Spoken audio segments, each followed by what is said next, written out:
Buenos días con todos. A continuación, el grupo va a presentar los temas de asepsia, antisepsia, heridas, dos tipos de heridas y cicatrización.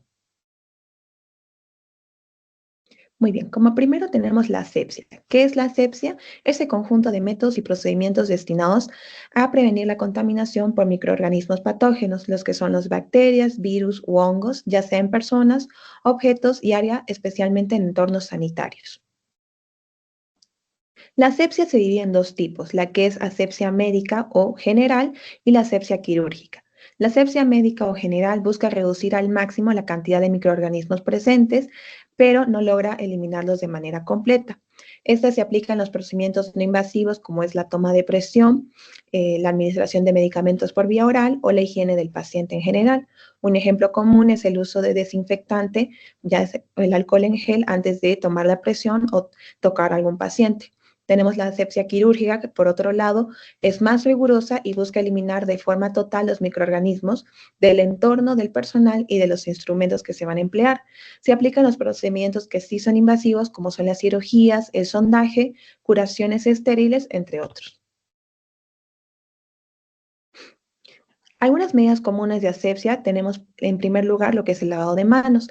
Es fundamental para romper la cadena de transmisión de infecciones. Se nos enseña siempre que el lavado de manos es de 10 pasos y no solo simplemente aplicar el jabón, poner las manos bajo el agua y secarlas. Tenemos también lo que es el uso de guantes que va a prevenir y proteger tanto al paciente como al personal de salud a transmitir algún patógeno.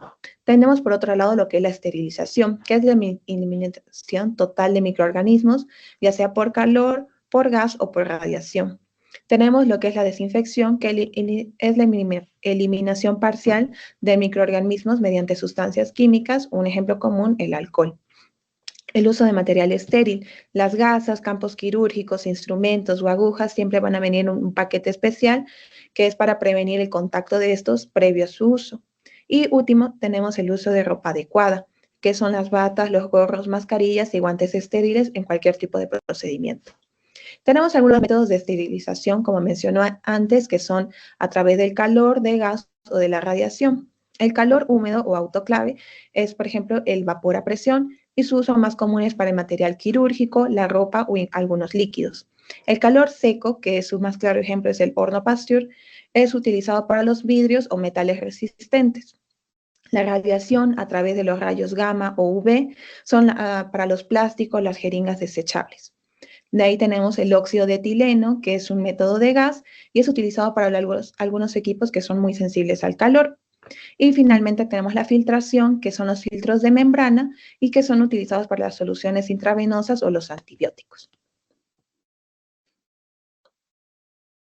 ¿Por qué es importante la asepsia? Su importancia ya viene porque previene las infecciones nosocomiales, reduce la mortalidad y morbilidad, garantiza que los procedimientos sean seguros y no solo protege al paciente, sino que al personal sanitario. Recordemos que las infecciones también pueden viajar a nuestro personal y es importante su prevención.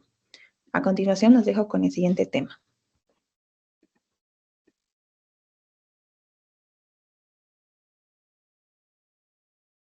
Bien, vamos a continuar ahora con lo que es la antisepsia. Ya hemos conocido lo que era la asepsia, que a pesar de que vimos bastantes ejemplos, está mayormente enfocado en lo que son los objetos, ¿no? Y tiene una bastante importancia dentro del área clínica.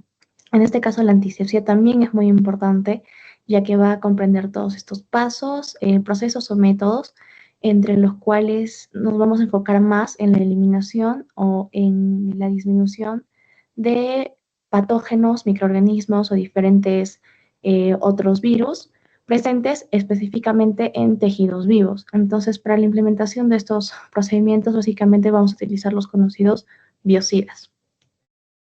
Bien, dentro de la antisepsia hemos encontrado información de que se habla de 3 tipos de técnicas: la degerminación, la desinfección y la esterilización. Dentro de la degerminación, el ejemplo más fácil, el más conocido, es el lavado de manos con jabón, en el cual hay una limpieza superficial en la que podemos reducir en un gran porcentaje, de acuerdo a cómo es la técnica de lavado de manos, la presencia de microorganismos.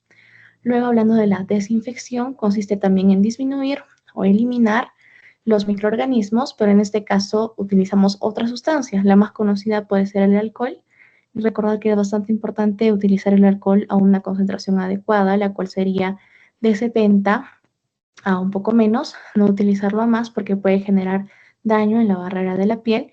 Y finalmente la esterilización, que entra dentro de las técnicas de la antisepsia, pero recordar que debido a los métodos de los que se utiliza, como puede ser radiación, calor, filtraciones o métodos químicos, puede ser dañina para la piel. Entonces no se aplica tanto en lo que es piel o mucosas, pero entra dentro de la categoría de las técnicas de antisepsia.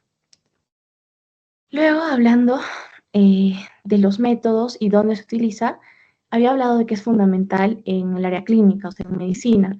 ¿Por qué? Porque se utiliza bastante, por ejemplo, en cirugías, procedimientos invasivos, curaciones de heridas y también un cuidado bastante importante en pacientes inmunodeprimidos. ¿Por qué es importante en cirugías?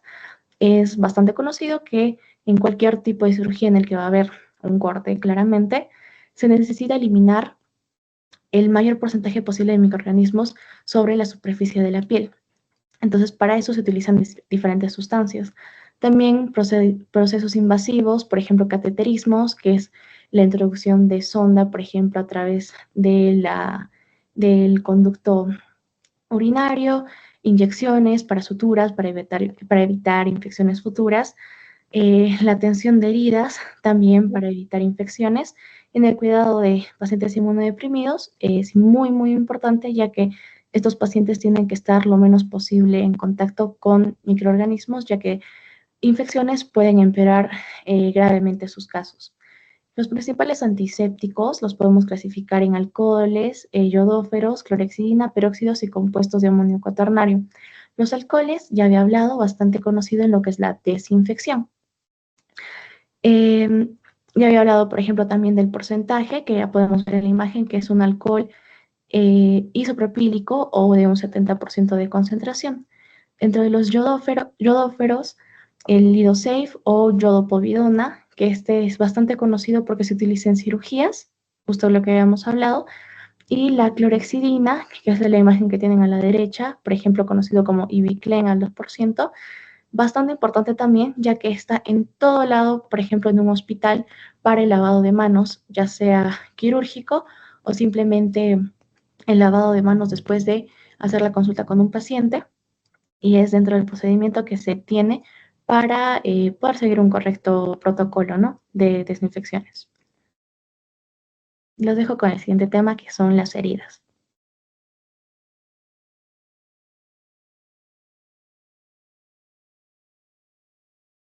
Bien, vamos a seguir con heridas y tipo de heridas. Primero, ¿qué es una herida? Una herida es una ruptura en la integridad de la piel, las mucosas o el tejido interno.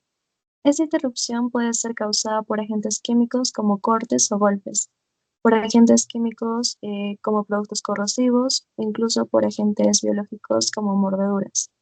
Lo importante es entender que cualquier herida representa una entrada potencial para infecciones. Ahora, según tenemos la clasificación de las heridas, que hay varias formas de clasificar las heridas. Lo podemos hacer según su origen, según el tipo de agente en las que la causa y también por su grado de contaminación. Siguiente diapositiva. Bien, tenemos primero la clasificación según el origen. Primero tenemos las heridas mecánicas, que son causadas por objetos como cuchillos, vidrios o golpes. Tenemos las térmicas, por temperaturas extremas, quemaduras o congelaciones. Tenemos las químicas, que por sustancias corrosivas como ácidos o alcalis. Las eléctricas, por contacto por corriente eléctrica. Ahora, tenemos un ejemplo que una quemadura por agua caliente sería una herida térmica, mientras que una lesión por ácido sería química. Siguiente diapositiva.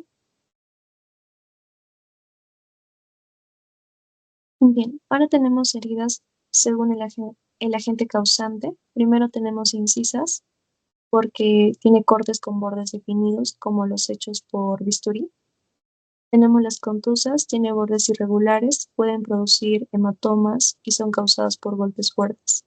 Por consiguiente, tenemos las punzantes, que son heridas pequeñas en la superficie, pero muy profundas, pero las causadas por clavos o agujas. Ahora tenemos las laceradas, son muy irregulares y el tejido puede estar desgarrado como en accidentes de tránsito.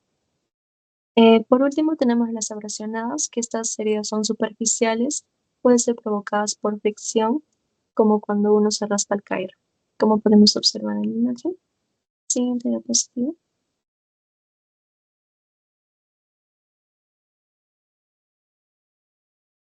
Bien, ahora tenemos la clasificación según la contaminación. Tenemos las heridas limpias, sin contacto con gérmenes, como una herida quirúrgica bien cuidada. Tenemos las contaminadas, que tienen contacto con suciedad, tierra o fluidos contaminantes. Y por último, tenemos las infectadas. Estas representan signos visibles de infección como pus, dolor, calor y enrojecimiento. Bien, le dejo con el siguiente tema.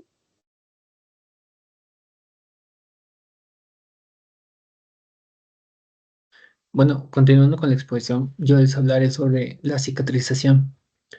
¿Qué es la cicatrización? Es un proceso biológico en el cual la piel se repara a sí misma de un tejido dañado que puede ocurrir por una herida, alguna cirugía, quemadura, úlcera o inflamación.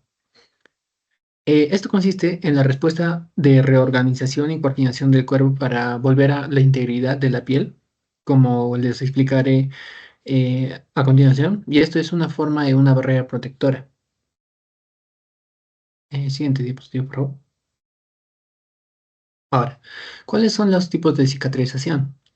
Hay tres tipos, el primario, el secundario y el terciario. El primario sería desde los bordes de una herida que están como simulando una sutura o adhesivos, que es una cicatrización rápida, mínima con inflamación y una cicatrización algo leve. La secundaria sería con heridas abiertas. Los bordes no se aproximan. Tiene una cicatrización más lenta, con mayor inflamación y riesgo de infección y cicatrización visible. Puede ser por abscesos. Y la terciaria sería en un riesgo de infección y que luego se cierra por medida de precaución y también de prevención de algún tipo de infección. En este caso sería como la amoxicilina para intentar prevenir que los microorganismos proliferen. Siguiente, por favor. Ahora, ¿cuáles son las fases de la cicatrización? Son 4 fases. En este punto yo hablaré primero de la hemostasia. ¿Qué es la hemostasia? Es la vasoconstricción, que es la formación de coágulos por la fibrina que detiene el sangrado. En este caso, lo que tenemos que tener en cuenta es que el cuerpo va a empezar a cerrar la herida de una manera en la cual va a llegar a todo lo que son las plaquetas a formar un cuadrito para que al final esté eh, mm, totalmente taponado. A la inflamación, que dura de 1 a 4 días, desde el primer día empieza la activación del cuerpo del sistema inmune a llegar los neutrófilos y macrófagos, eliminando las bacterias y de tejido muerto. La proliferación son de 4 a 21 días, que sería de la formación del tejido de granulación, o sea, la angiogénesis para formar nuevos vasos de la herida, si es que es algún punto como en cualquier parte de la piel hay vasitos pequeños, se reparan. Y por eso hay sangrado mínimo, pero hay. Los fibroblastos producen colágeno y la revitalización. Ahora, la remodelación y maduración. Esto es, como ya hemos visto, a lo largo de los días, es al 21 día para un año. Bueno, lo máximo que puede durar. Que sería la remodelación del colágeno, que esto disminuye la vascularización para volver a estar con la permeabilidad de la piel normalmente. Se forma una cicatriz definitiva en la cual se ve que es menos flexible y con menos vascular que la piel normal, porque se endurece. Siguiente, por favor. Ahora, les hablaré también de 2 factores que favorecen y retrasan la cicatrización. En este caso, lo que favorece sería una buena nutrición, la oxigenación adecuada, controles de infección, técnicas quirúrgicas adecuadas que sean de un profesional, hidratación de la herida. Ahora, también hay que cambiar los apósitos si es que se llega a tapar con alguna gasa o algo, pero no es recomendable porque hay un mayor riesgo de infección. Ahora, lo que retrasa la cicatrización sería infección, diabetes mellitus, desnutrición, hipoxia tisular, porque mueren las células por la falta de oxígeno. Medicamentos como corticoides y quimioterapia porque irradian a la piel, tabaquismo y edad avanzada.